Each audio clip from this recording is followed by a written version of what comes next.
It's an exciting time for Metrolink.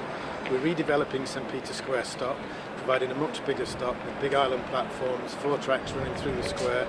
It's part of Manchester City Council's redevelopment of the square area to provide a much better urban area for people to enjoy and access the transport network, and it will allow us to run much more frequent services to other parts of the city region as well.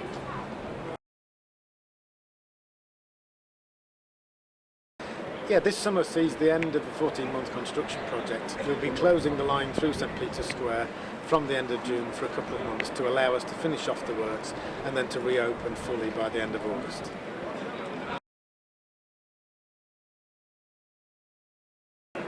We need to stop services running through the square for a couple of months through the summer to enable us to finish works off, particularly on the platform on the outbound line, and that will allow us then to complete the works much sooner to be able to get services operating fully through the square.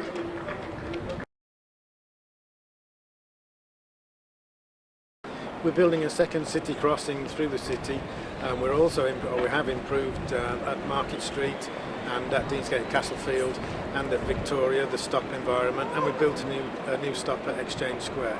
The second city crossing will allow us to run much more frequent services through the city to allow greater volume through the city on the tram network.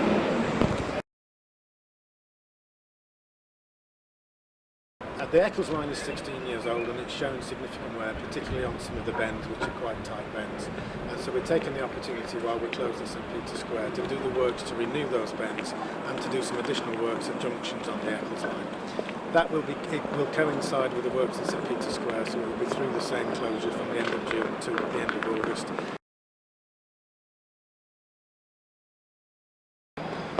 Throughout the works in St Peter's Square on the Eccles line, we'll be providing bus alternatives. We did this work in a similar way last year and it worked very well. It'll provide links into the city to important destinations and along the Eccles line. And we'll be providing it from the end of June when we start the works, coinciding with the works in St Peter's Square, right through to the end of the closure. We've launched an information campaign, not just across the tram network, but also online with our Metrolink website and on the Transformation Information website.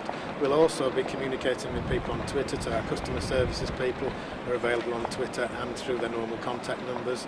And we'll be keeping people updated throughout the closures in terms of progress. And there's more information on the link below. We'll be opening the new St Peter's Square tram stop at the end of August this year, and then we carry on with works on the second city crossing on Princess Street and Cross Street, and we'll be hoping to open in the second city crossing sometime next year. The works at St Peter's Square will enable us to really improve tram services through the city and across the city, so we'll be connecting more places as we did before we closed St Peter's Square.